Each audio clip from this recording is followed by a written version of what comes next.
अस्सलाम वालेकुम नाज़रीन, मैं आपका मेज़बान मोहम्मद शरफुद्दीन सचिन न्यूज़ में आपका इस्तकबाल करता हूं। आइए देखते हैं आज की अहम खबर।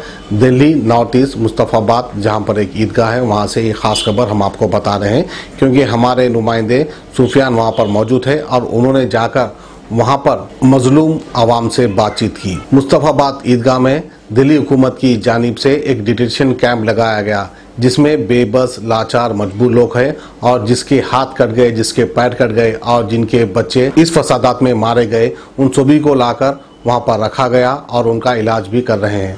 बहरहाल बड़ी दुख भरी दास्तां है दिल्ली की, क्योंकि आज को 25 दिन से ज्यादा हो गए हैं दिल्ली के दंगे होकर।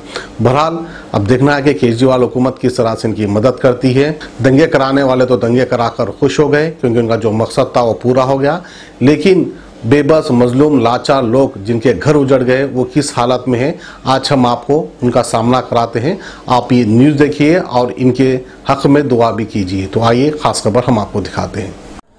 दिल्ली के दंगों को आज 20 से 25 दिन गुजर गए हैं, लेकिन क्या दो दंगों में लोग पीड़ित थे, जो लोग इसके शिकार हुए थे, क्या वो लोग इन दंगों से उभर पाए हैं?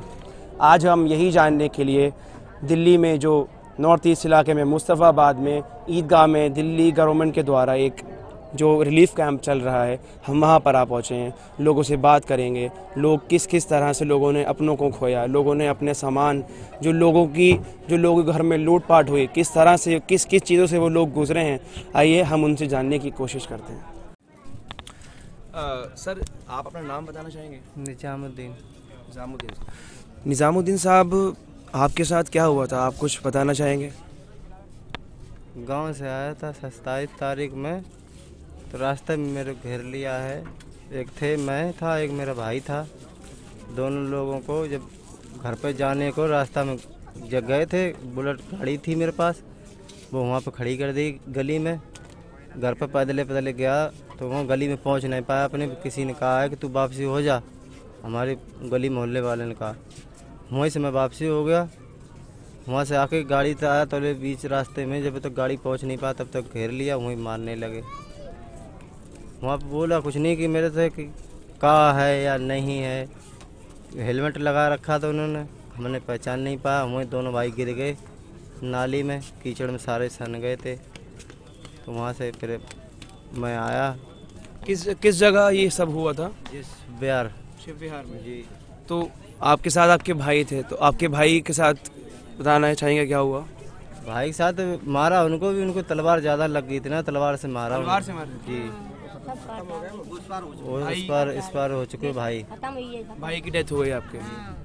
और आप जो लोग थे वहाँ पर, आप शिव विहार के रहने वाले हैं, तो शिव विहार में जो वहाँ पर आपके पड़ोसी जो होंगे, तो आपकी उन्होंने हेल्प नहीं करी? मेरे पड़ोसी वहाँ थे, पहुँच नहीं पाया। पड़ोसी यहाँ पर पहुँच नहीं पाया, रास्ते में घेर लिया, दूसरी गली में थे। आपके घर के कितनी दूर हुआ ये हादसा? ऐसे होगा 100 किलोमीटर करीब, उसमें 100 मीटर, हाँ 100 मीटर होगा। सर, आप निज़ामुद्दीन साहब के क्या लगते हैं? मैं इनका बहनोई हैं आप। तो आप कुछ बताना चाहेंगे क्या हुआ था इनके साथ? और अब ये अपने गांव में गए हुए थे भतीजी की शादी करने। अचानक से इनके पास फ़ोन गया, बोला गया कि आपका घर लुट चुका है, आप अपने घर आ जाइए, देखिए अपने घर पे आके। ये गांव से घर आए, एक ये थे निज़ामुद्दीन और एक हमारे दूसरे साले थे जिनका नाम था जमालुद्दीन। वो अपने घर पे आए और अपनी गली में घुस भी नहीं पाए। घर से 100 मीटर की दूरी पे इनसे किसी ने कहा यहाँ से वापस लौट जा। ये वापस लौटने को जैसी थे वैसी लोगों ने इन्हें घेर लिया, जिन्होंने हेलमेट पहना हुआ था। क्यों वापस लौट जा? क्या हो रहा था उस टाइम? उस टाइम मारपीट चल रही थी, दंगाबाजी हो रही थी, पत्थरबाजी भी हो रही थी। तो इन्हें वहाँ पे घेर लिया। घेरने के बाद में इन्हें रोडे हाथ पे, इनके दोनों हाथ तोड़ दिए गए, जिनमें रोडे पड़ी हुई हैं, ऑपरेशन हुआ है। एक पैर है, उसमें भी बहुत चोट लगी हुई है इनके। और जो मेरे छोटे साले थे जमालुद्दीन, उनका इंतकाल हो गया 3 तारीख को। उसी दंगों में उन्होंने अपनी जान गंवा दी। तो मतलब ऑन द स्पॉट वो मर गए थे या फिर हॉस्पिटल में लेकर जाने का मौका मिला? हॉस्पिटल में ले जाने का मौका मिला, लेकिन 2 घंटे बाद पुलिस वालों ने पहुँचाया वहाँ से। अच्छा। 2 घंटे तक ये ऐसे ही पड़े रहे जख्मी हालत में। वहाँ पर ले जाके वो ये तो इनका तो ट्रीटमेंट चल रहा था, वो सीधे आईसीयू में, आईसीयू से, हाँ जी, आईसीयू में ही ख़त्म हुए वो 3 तारीख को। 24 तारीख को ये दंगा स्टार्ट हुआ था, 23 की रात को, और आप बता रहे हैं कि 27 को इनके साथ ये हादसा हुआ, लेकिन गवर्नमेंट और सब लोग तो कह रहे हैं कि दंगे जो थे वो 3 दिन में ख़त्म हो गए थे। तो 24, 25, 26 3 दिन में दंगे के बोल रहे हैं कि कंट्रोल हो गए थे। ऐसा कुछ नहीं है। इन्हें 27 तारीख को मारा गया है। अंदर आज भी इतनी दहशत बनी हुई है, एक बार आप खुद जाके देखें, आज भी बहुत दहशत बनी हुई है वहाँ। तो क्या आप लोग अपने घर अपने वापस जाने की कोशिश करी? आपने देख कर आए कि आपके घर की हालात क्या हैं? और मैं तो सर वहाँ का नहीं हूँ, लेकिन फिर भी मैं अपनी ससुराल गया था, लेकिन जाने लायक अभी माहौल वहाँ नहीं है। अच्छा, हाँ जी। अभी क्या कुछ लोग वहाँ पर जाकर रहना शुरू कर चुके हैं शिव विहार के इलाके में? कुछ लोग गए हैं यहाँ से, वो रह रहे हैं वहाँ पे, लेकिन रात नहीं बिताते हैं। रात कोई कैंप में बिताता है, कोई अपने रिश्तेदारों के घर बिताता है। आपसे जानना चाहेंगे आपके साथ क्या हुआ था उस दिन? ये 25 तारीख का है, मंगलवार का शाम को इतनी जोर का जय श्री राम के नारे लग रहे थे और चारों तरफ आग और पत्थरबाजी हो रही थी। सभी लोग मोहल्ले के बच्चों को लेकर भाग रहे थे। हम भी अपने बच्चों को लेकर भाग रहे थे शिव विहार से। शिव विहार से गली नंबर 12 से 7 फेस के हम रहने वाले हैं। वहाँ से जब हम लोग निकले हैं तब हमारे चलते पे 12 और 11 नंबर गली के बीच में मेरे पत्थर लगा, जो हम वहाँ पे गिर गए और बच्चों ने हमें उठाया। अपनी अपनी जान बचा रहे थे सभी लोग भाग रहे थे बुरी तरीके से। हम भी अपने बच्चों को लेके भाग रहे थे और नाले के किनारे बाउंड्री जो 10 फुट की है उधर से पत्थर आया है। अब वहाँ से हमको नहीं ये दिखाई दे रहा है कि पत्थर किसने चलाया और कहाँ से आया, ये समझिए। तो आप बता रहे हैं कि ये जय श्री राम के नारे लगा रहे थे, मतलब आप इस चीज़ को स्पेसिफाई क्यों कर रहे हैं कि जय श्री राम के नारे लगा रहे थे? क्या सभी दंगाई जो थे वो जय श्री राम के नारे लगा रहे थे? जी हाँ, सभी लोग। जितना इतनी जोर का रस हो रहा था आवाज़ों का, तो सारे मोहल्ले वाले घबरा के अपने बच्चों को लेकर जान बचाते हुए मतलब भाग रहे थे। चीखा पुकारी मची थी। और ये भी नहीं कि मतलब कोई भी अपना कोई सामान भी लेके निकल रहा हो, जैसे उल्टे सीधे कोई चप्पल पहने हैं, कोई नंगे पैर है, कोई बच्चा अपना छोड़ रहा है, इस तरीके से सारे मोहल्ले वाले अपने भाग रहे थे। और वो मतलब आग भी लगा रहे, मकानों को लूट भी रहे और 3 दिन तक उन्होंने ये किया है। आपकी हालत कैसे हुई? किसने करी?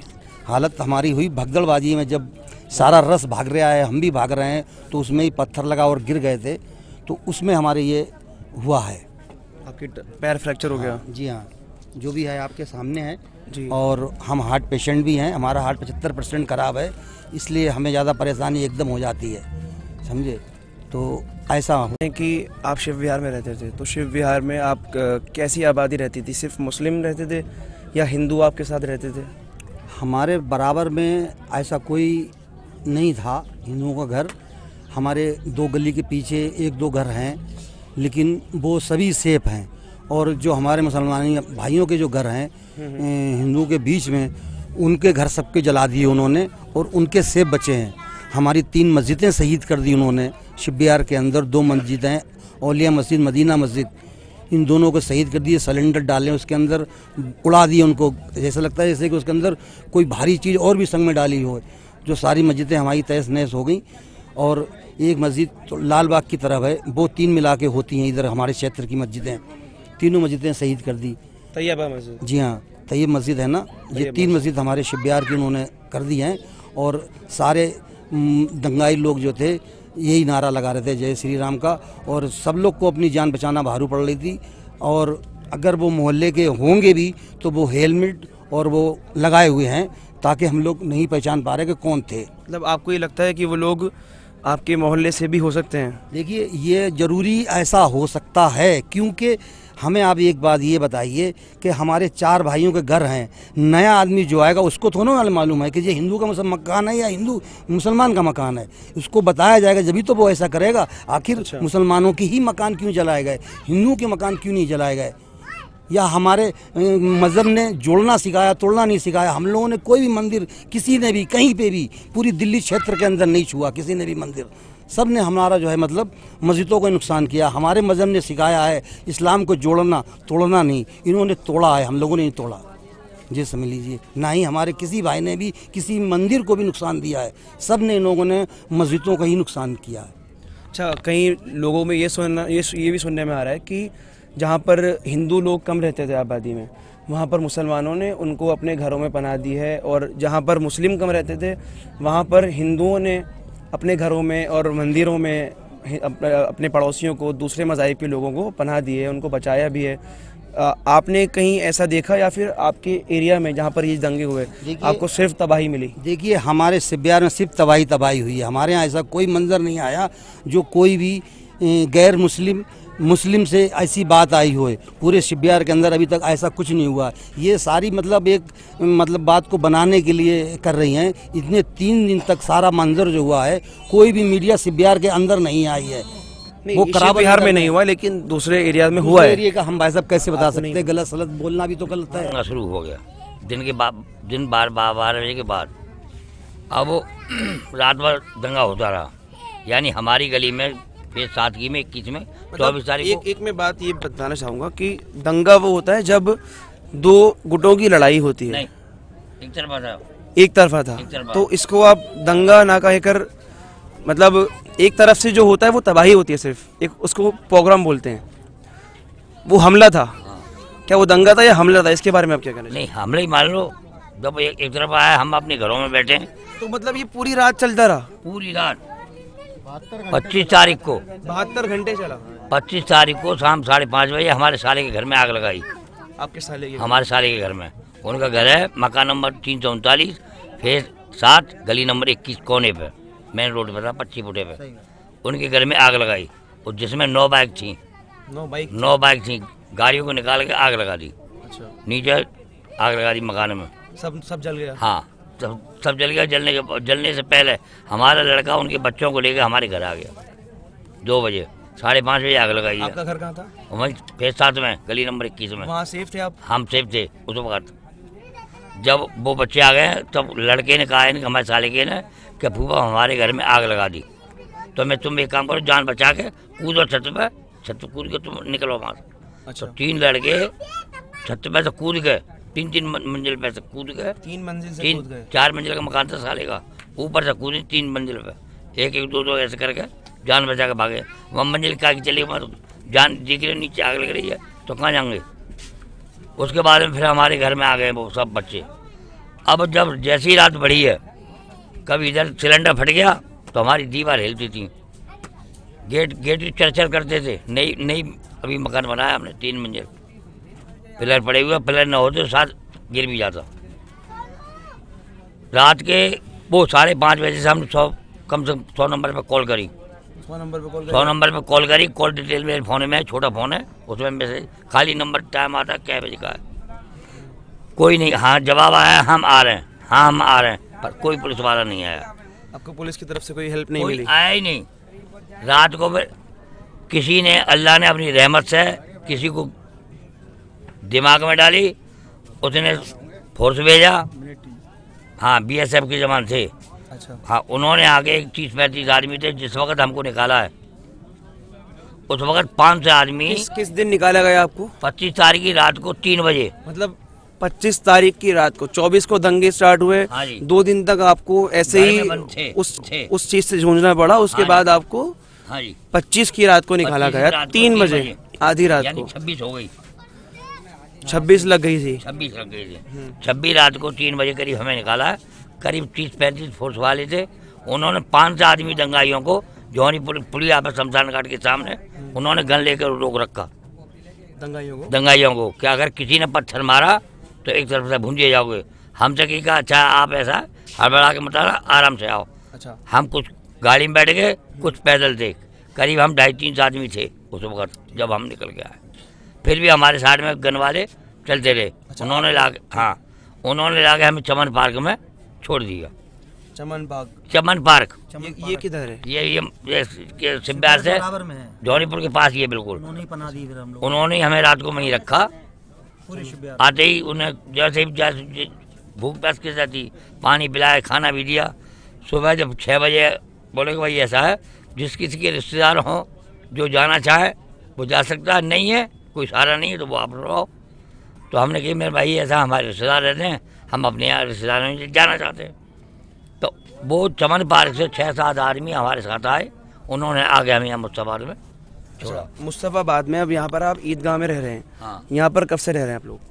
मेरे ख्याल से 1 या 2 तारीख को कैंप लगाए। 1 तारीख को 2 तारीख को लगाए, 3 को आ गए थे। 29 को लग गया, पर यहाँ बसावट हुई है 1-2 तारीख में। हाँ, हम 1 तारीख में आ गए सर। 1 तारीख को यहाँ पर आ गए लोग। तो अब ये इसको 17 दिन लगभग हो गए हैं आज। तो आप क्या लगता है, मतलब आपको किस तरह की यहाँ पर मदद मिल रही है, क्या सुविधाएं मिल रही हैं? सुविधा है, खाने पीने का इंतजाम यहीं से हो रहा है वक्फ बोर्ड की तरफ से। वक्फ बोर्ड कर रहा है? हाँ जी। अच्छा। और यहीं से हमें कंबल मिले हैं ओढ़ने के लिए, दवाई दूरी भी यहीं से मिल रही है, खाना भी यहीं से मिल रहा है, सब कुछ सही मिल रहा है? हाँ जी। अच्छा, अब ये कैंप कब तक चलेगा, आपको पता है इसके बारे में कि ये खत्म होने वाला है अब जल्दी? ऐसा हमको कल कहा था अमानतुल्लाह ने, चेयरमैन है जो वक्फ बोर्ड के, अच्छा। कि जिनके मकान सुरक्षित हैं, जो घर जाने लायक हैं, हम्म। वो आदमी अपने घर पे जाओ। तुम्हारी आपने अपना घर देखा जाकर? हाँ जी, आपका घर सुरक्षित है? बिल्कुल सुरक्षित है। जलाया तो नहीं कुछ? जलाया नहीं है, हाँ थोड़ी लूट हो गई है। लूट पाट हो गई? हाँ, अच्छा। लूट गया, अलमारी में से कैश और जेवर निकाल लिया। यहाँ से कुछ लोग वापस गए भी हैं अपने घरों में या नहीं? सब हाँ, कुछ सही भाई में? किराएदार वो चले गए, मकान मालिक अभी सब मेरे ख्याल से नहीं गया। मगर मालिक नहीं गए?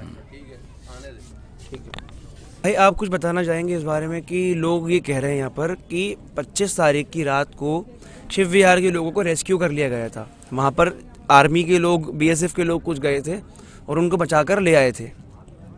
जो दंगाई लोग होते उनसे बचाकर ले आए थे। तो ये बात कहाँ तक सच है? और अब ये सुनने में आ रहा है कि 27 तारीख को आपके जो साले साहब हैं, निज़ामुद्दीन साहब, उनको मारा गया शिव विहार में। तो ये कुछ समझ नहीं आ रहा, इसके बारे में आप कुछ समझाना चाहेंगे? सर मैं कहना चाहूँगा, अगर 25 तारीख की रात को अगर बीएसएफ वाले होते, हमें हमारे घर से निकाल के हमारे घर लुटवाते। वो तो हमारी हेल्प के लिए आए थे। नहीं, वो आपको मिलिट्री आई ही नहीं थी। मिलिट्री जो आई है 27 तारीख की रात को आई है। 27 की रात? हाँ जी, 4 बसें मिलिट्री आई हैं 27 तारीख को। ऐसा हो सकता है कि आपने ना देखा हो, आप तक ना पहुंचे हो, क्योंकि वो कुछ बता रहे हैं लोग कि 25 को वो उनको निकाल कर ले गए थे। सर उनको निकाल के ले आने का मतलब क्या था ये बताइए? सिर्फ उनकी सेफ्टी इसलिए दिखाई गई है कि हाँ हम भी कुछ हैं, लेकिन हम घर तो लुटवा दिए जी। उसके बाद अगर मिलिट्री आती तो हमारे घर लुटते। घर कब लुटे आपके? 26 तारीख को। 26 को आपके घर लुटे, 25 को घर खाली करा लिए, 26 को घर लुट गए। हाँ जी। ये चीज़ समझ में नहीं आ रही है बिल्कुल। मतलब मिलिट्री ने घर खाली कराया और 26 को घर लुट गए। तो मतलब आप लोग, आपको खाली कराकर वो लेकर कहाँ गए थे? यहाँ बाबूनगर में लाके फेंक दिया, किसी को चमन पार्क में लाके फेंक दिया। हाँ, ये तो मिलिट्री वालों की बदनामी हो रही है सर। मिलिट्री वाली भला ऐसा क्यों करेंगे? मतलब आपको पक्का बताया वो मिलिट्री वाले थे? नहीं, मिलिट्री मुझे नहीं लगता वो मिलिट्री वाले थे। तो कैसे मतलब कैसे? उनके शूज से ही पता लग गया। शूज? हाँ जी। कैसे शूज थे? उनके स्पोर्ट्स शूज थे। सबके स्पोर्ट्स शूज? हाँ जी। कुछ पुलिस वाले ऐसे थे जो चप्पल में हैं, चप्पलों में। कुछ पुलिस वाले ऐसे भी देखे गए। हेलमेट भी ऐसे लगा रखे थे, वो पुलिस वाला हेलमेट नहीं था। अच्छा, यहाँ पर शिव विहार के लोगों का ये कहना है कि जो लोग यहाँ पर, मतलब जो कुछ लोग कह रहे हैं कि आर्मी के लोग थे, कुछ लोग कह रहे हैं कि आर्मी के नहीं थे, वो स्पोर्ट्स शूज़ पहने हुए थे, कुछ कह रहे हैं कि चप्पल पहने हुए थे पुलिस वाले। तो उन लोगों ने आपको रेस्क्यू किया। उसके बाद कुछ लोग कह रहे हैं कि उन्होंने कैमरे भी तोड़े। तो मतलब इस बात में कुछ झोल लग रहा है, समझ नहीं आ रही है, समझाइए ज़रा। सर एक्चुअली ऐसा है, जो ये लोग कह रहे हैं मैं उस बात से 100% श्योर हूँ। अच्छा। हाँ जी, मुझे भी यही लगता है कि वो आर्मी वाले नहीं थे। आर्मी की बहस में अब आप देखते हैं आजकल फौजी कट पजामे चल रहे हैं, उनमें जूते दबा लेता आदमी, तो वो मिलिट्री वाला कैसे बन सकता है? वो तो मेरे पास भी है। तो सर एक चीज़ बताइए, फिर मिलिट्री वाले के होने के बावजूद भी बंदूक वगैरह कुछ तो होनी चाहिए। बंदूक नहीं थी? नहीं, किसी के पास कुछ लाठी नहीं थी? कोई लाठी लेके चल रहा है। अच्छा, तो लाठी तो होती है। कोई स्टील की रोड लेके चल रहा है, तो मतलब ये स्टील की रोड? हाँ जी, तो मतलब मिलिट्री वालों को बंदूकें पकड़ा के स्टील की रोडें दे दी गई क्या? सिर्फ बिहार खाली हुआ है जब 26 की रात को उनके मकान लूटे गए हैं। 26 की रात को मकान लूटे जी। 23 तारीख की रात को चांद बाग में झगड़ा हुआ। उसके बाद में सुबह 24 तारीख से झगड़ा हो गया। 24, 25, 26 3 दिन 3 रात झगड़ा रहा। खूब मार काट मची। 72 घंटे तक दिल्ली पुलिस आकर नहीं देखी और उन्हीं का साथ दिल्ली पुलिस ने दिया। बाहर के भी आदमी थे, वे बजरंग दल के हों, शिवसेना का जो भी हो, और 72 घंटे खूब उन्होंने लूटपाट करी, मारा पीटा, सबको इसी हाल करा। और हमारी मस्जिदें 19 शहीद करी गई, हमारे बच्चे शहीद हुए। 19 मस्जिदें? 19 मस्जिदें हैं जो उनको शहीद करा गया, कलाम पाक को जलाया गया और बर्बाद कर दी, तबाह बर्बाद कर दी। शिव विहार के लोग यहाँ हैं, उनको एक भी घर उन मुसलमान भाइयों का हमारों का नहीं बचा है जिनमें तोड़ फोड़ नहीं हो। एक मैं पूछना चाहूँगा कि मस्जिद की बात आ रही है, तो क्या ऐसा भी केस सामने आया है कुछ? मैं पूछ रहा हूँ आपसे कि कोई मंदिर भी जलाया गया हो? कैसे कैसे हम कोई मंदिर नहीं जलाया मुस्तफाबाद में 4 मंदिर हैं हमारी बस्ती में, ये मान के चलो आप। अच्छा। एक भी मस्जिद मंदिर का उंगली टच नहीं करी और उनको हमने रखाया। 18 नंबर नेहरू बिहार की में एक मंदिर है कोने पे, वहाँ हमारे 4 लड़के बैठे थे, उनको अरेस्ट करा गया तबकि वो मंदिर की रखवाली में थे। मंदिर की रखवाली करी? रखवाली की मंदिर की हमने रखवाली करी और उन हमारे 4 लड़कों को भी अरेस्ट करा अभी 4 दिन पहले, अभी तक भी छुट के नहीं आए। तो ये जो साजिश हुई है मिली भगत से हुई है, सारे काम जो प्रशासन ने करवाए हैं और जो है इन्होंने जो लोगों ने झगड़ा करवाया, ये इसका जगदीश प्रधान है यहाँ करावल नगर का, जो पहला MLA था, अब तो नहीं, हम यहाँ था हाजी यूनुस है इस इलाके का, उसने बलवा करवाया। आज तक उसे अरेस्ट नहीं हुआ। मोहन हॉस्पिटल है यहाँ, उसने उसके मालिक ने खुद गोली चली है। 17 नंबर का लड़का हमारे इसमें वो मरा उसकी गोली से, आज तक उसे अरेस्ट नहीं करा। पेट्रोल पंप जलाया गया, 2 मजार जलाए गए, उनको अरेस्ट नहीं करा। और हम लोगों ने ऐसा काम करा, जिन्होंने मजार जलाया हमने उनको पकड़ा और उसको हमने छोड़ दिया।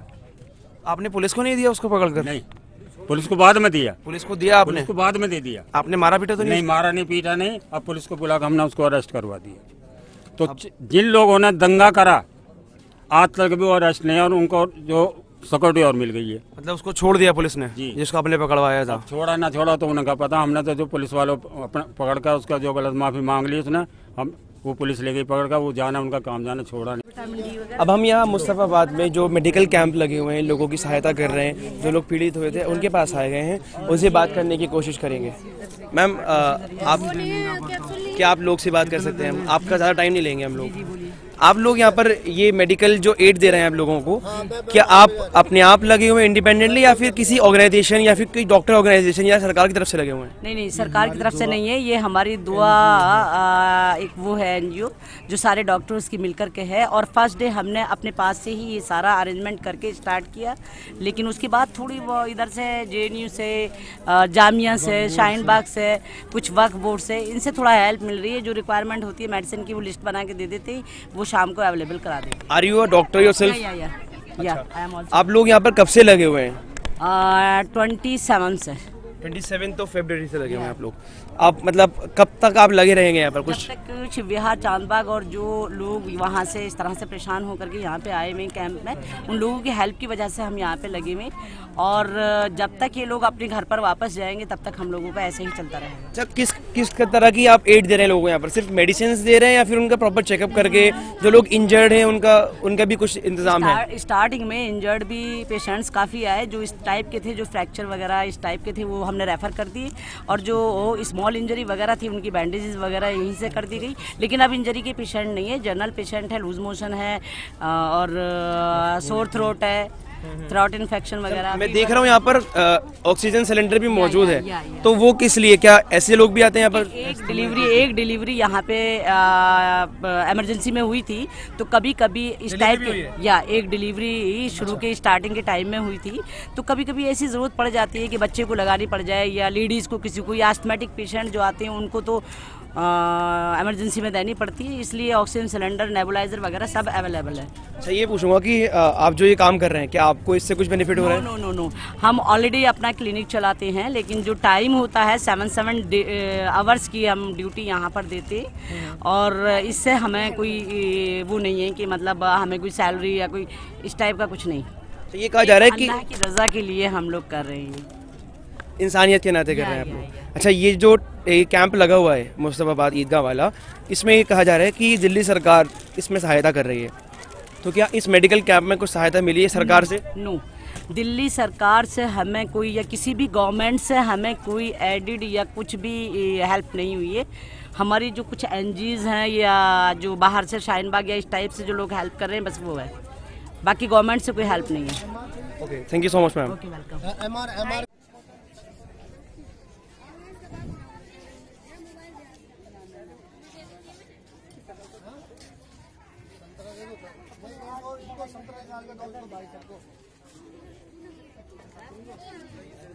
के अंदर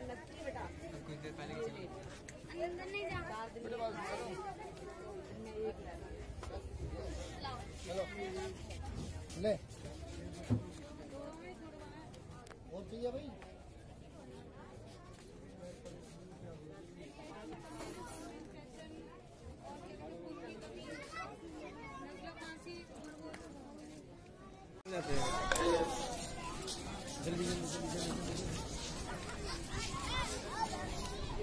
मुस्तफ़ाबाद ईदगाह रिलीफ कैंप में यहाँ पर अलग अलग तरीके की डेस्क लगी हुई हैं, हेल्प डेस्क लगी हुई हैं, कोई पुलिस की, कोई मेडिकल की, कोई लॉयर्स की। तो वो लोग किस तरह से लोगों की मदद कर रहे हैं, आइए कुछ वकील साहब से पूछते हैं। सर आपका नाम? मेरा नाम मोहम्मद शमशाद है, मैं जामिया से। शमशाद साहब, आप यहाँ पर कब से लगे हुए हैं? सर ये जब दंगा के बाद हम लोग करीब 1 या 2 मार्च से लगे हुए हैं यहाँ जब सी बिहार में शिफ्ट हुआ था, सी बिहार के लोग और ईदगाह में और जो राइट इफेक्टेड जो लोग थे यहाँ शिफ्ट हुए, तब से हम लोग लगे हुए हैं अपना हेल्प डेस्क मोहम्मद एहतसाम हाशमी के साथ, जो कि सुप्रीम कोर्ट ऑफ इंडिया के लॉयर्स हैं, उनके साथ और उनकी टीम के साथ हम लोग काम कर रहे हैं। बेसिकली जो प्रॉब्लम्स आ रही हैं, जो राइट इफेक्टेड में जिनके घरों को लूटा है, जलाया है या जिनकी डेथ हुई है, उनकी कंप्लेंट एज ए सच लिख रहे हैं, कंपनसेशन के लिए लिख रहे हैं, जो दिल्ली गवर्नमेंट ने जारी किया है कंपनसेशन के लिए उनकी प्रॉब्लम। और जो बाहर के हैं जैसे मुस्तफ़ाबाद के, सी बिहार के, चमन पार्क के, जिनके पास राशन की कमी है, तो हमारी जामिया की टीम उनको राशन भी दे रही है। अच्छा सर, मैं आपसे बात करना चाहूँगा, आपका नाम क्या है? माय नेम इज़ ज्वलन सिंह चौहान। ज्वलन साहब, आप ये बताइए कि यहाँ पर आपको किस किस तरह के केसेस आपके पास आ रहे हैं? जैसा कि मैंने आपको बताया कि प्राइमा फेसाई केस जो है वो लूट के हैं। बहुत सारे लोग ऐसे हैं जो लूट की वजह से यहाँ कैंप्स में रह रहे हैं। और फिर उसके अलावा मॉब लिंचिंग के भी केसेस हैं, जहाँ पे मतलब कम्युनल जो लोग थे वो लोगों के घर पे घुस के उनको मारा पीटा गया है। इस वजह से भी लोग अपने घरों में नहीं जा रहे हैं। तो हम लोग का जो यहाँ पे काम है, हमारे जो सीनियर है mister Ehtesham Hashmi sir, who is a supreme court lawyer, तो उन्होंने 20 to 25 लोगों की लीगल रिलीफ टीम यहाँ पे बनाई है। Since major part of the chunk is they are illiterate, so they are not able to write their complaints, they don't know how to fill the claim form. So what we are doing here is we are helping them to fill the form, and अगर कोई illegal detention होता है तो sir के under में हम लोग थाने में जा रहे हैं और उस चीज़ को क्वेश्चन कर रहे हैं ताकि कोई भी ऐसा आदमी गलत ना फंसे इसमें। illegal detention is there any illegal detention happening right now? No, so far abhi we have not seen any such cases. There were initially there were 2 or 3 cases, but evening में पुलिस ने उनको after the primary investigation they were released. Okay.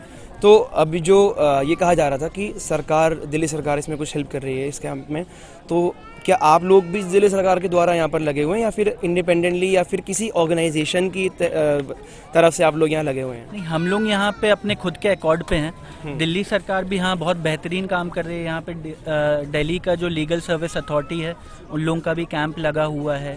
फिर उसके बाद Delhi government के जो बाकी लोग हैं वो भी कंटिन्यूली पूरा सर्वे कर रहे हैं और मॉनिटर कर रहे हैं। बाकी हम लोग मिस्टर हाशमी के अंडर ही वर्क कर रहे हैं और हम लोग यहाँ सेकेंड से आ गए थे। जो डिस्ट्रिक्ट लीगल सर्विस अथॉरिटी है वो थोड़ा बाद में आई है।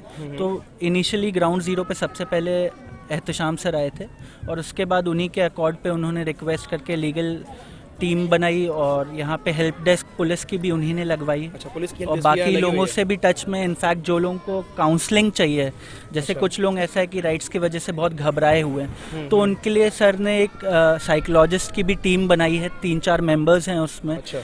तो वो चारों मेंबर्स काम कर रहे हैं लोगों की काउंसलिंग करने का।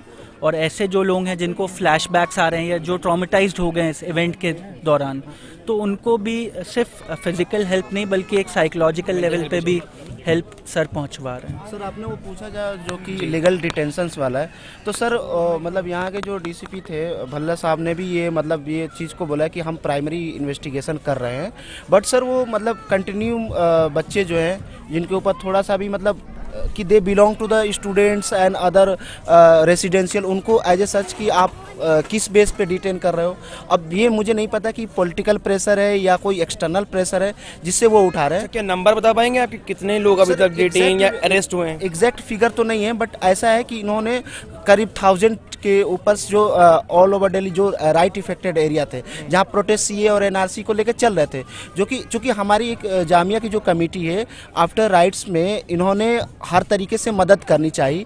तो कुछ वैसे भी बच्चे हैं जिनको मतलब जो पार्टिसिपेट थे उसमें प्रोटेस्ट में जाते थे, तो उनको जो है डाउट शक के सिर्फ प्रोटेस्ट में जाने की वजह से जी प्रोटेस्ट में जाने की वजह से उनको डिटेन कर रहा है और उनको एज ए सच की आप मतलब उनसे वार्निंग दिया जा रहा है कि आप ऐसे प्रोटेस्ट में नहीं जाओगे, जबकि प्रोटेस्ट वी नो दैट कि हमारा ये फंडामेंटल राइट है, हमें प्रोटेस्ट करने का अधिकार हमें संविधान ने दिया, कॉन्स्टिट्यूशन ने दिया ये चीज़ को, ठीक है। तो सर वैसे भी अभी चल रहे हैं, लीगल डिटेंशंस भी कर रहे हैं, वकील जा रहे हैं, हमारे कुछ लीगल टीम भी है जामिया की तरफ से भी जो लीगल टीम काम कर रही है, उनको भी बहुत अच्छा बिहेव नहीं है कि हम ठीक है हम इन्वेस्टिगेशन करेंगे तब छोड़ेंगे, मतलब क्राइम ब्रांच के साथ भी अच्छा बिहेव नहीं हो रहा जी उनके कि हम जो है हम छोड़ेंगे, हम जो इंक्वायरी कर रहे हैं। सर अब मुझे ये समझ में नहीं आता कि सिर्फ ये मुस्लिम बच्चों के साथ ही इंक्वायरी क्यों हो रही है, क्या सिर्फ ये राइट्स में वही बच्चे पार्टिसिपेट थे? नहीं मतलब ये बात आप ऐसे ही कह रहे हैं या फिर इसमें कुछ बात पुख्ता सबूत है? मेरे पास, मैं बता रहा हूँ, मेरे पास इस तरह के डेटा आते हैं जिसमें से ज़्यादातर मुस्लिम बच्चों को ये डिटेन कर रहे हैं। सर आप कहीं भी इस चीज़ को देखेंगे तो ये ज़्यादातर ये उन्हीं के केस हैं। ओके सर, आप इस बारे में कुछ कहना चाहेंगे कि सिर्फ मुस्लिम बच्चे ही डिटेन हो रहे हैं या फिर सब लोग जो वहाँ पर मौजूद थे, या फिर कुछ मतलब कुछ पुख्ता सबूत मिल पाए इन चीज़ों के? देखिए पुलिस अपना काम कर रही है, इन्वेस्टिगेशन करना उन लोगों का राइट है, तो वो अपना इन्वेस्टिगेशन कर रहे हैं। बाकी there is nothing like that कि लीगल डिटेंशन अभी तक देखा मैंने। बाकी investigation the investigations are going on, और पूछताछ के लिए तो लोगों को बुलाया ही जा रहा था। बाकी और यहाँ पे और भी दूसरी ऑर्गेनाइजेशंस हैं, दिल्ली गवर्नमेंट के लोग हैं, और कई लोग क्वेश्चन करते हैं कि पुलिस अपना काम नहीं कर रही है। तो मेरी डेस्क के बाजू में ही पुलिस की हेल्प डेस्क लगी हुई है, तो मैं आई कैन क्लियरली सी कि उन लोग 10 बजे आ जाते हैं और 6 बजे तक they are waiting, sometimes it is 7, और वो अपना काम बाकायदा लोगों को गाइड कर रहे हैं कि आपको किस थाने में जाना है। If they are not able to go तो पुलिस यहीं से लोगों की कंप्लेंट रिसीव कर रही है, और पुलिस अपना काम बहुत अच्छे से कर रही है। Even the administration is also working very well. So आप लोग जो लॉयर्स की जो यहाँ पर टीम है वो कितने आवर्स यहाँ पर रहती है? क्या 24 घंटे रहती है या फिर दिन में कुछ चंद जो घंटे हैं आप यहाँ पर स्पेंड करते हैं? नॉट एग्जैक्टली, बट जो डेली वर्क आवर्स रहते हैं, जैसे हम लोग 10 के अराउंड आ जाते हैं और फिर 5-6 जैसा भी डिपेंडिंग ऑन द कंडीशन वैसा हम लोग यहाँ पे स्टे करते हैं। इसके अलावा और भी अच्छी ऑर्गेनाइजेशंस हैं, जैसे एक और ऑर्गेनाइजेशन है उनका बताना चाहूँगा, all India holistic development for children, तो वो भी एहतशाम सर के अंडर ही काम कर रहे हैं, और लोग ने बहुत बढ़िया काम किया है। मतलब लोगों को रिलीफ दिया है, जो लोग स्टेबल नहीं हैं उनको जिस तरीके की भी वो हेल्प कर सकते हैं, तो वो लोग फंड रेजिंग का काम कर रहे हैं और बहुत ही उम्दा काम कर रहे हैं इस चीज़। Thank you so much sir. Germanton hospital, orthopaedic से मुताल्लिक हर मरीज यहाँ शिफायाब। इनाम याफ्ता doctor Mir Jawad Zar Khan, senior orthopaedic surgeon, advance operation theatre, ICU, digital x-ray, laboratory, physiotherapy, pharmacy, sharing और प्राइवेट रूम्स, लेडी डॉक्टर्स और डॉक्टर अर्जुमन सुल्ताना गैनाकोलॉजिस्ट की खिदमात हासिल। वाजबी फीस और मुकम्मल सहूलियात से हजारों मुतमईन। एम्बुलेंस से आरास्ता Germanton orthopaedic hospital, pillar number 150, Attapur, Hyderabad.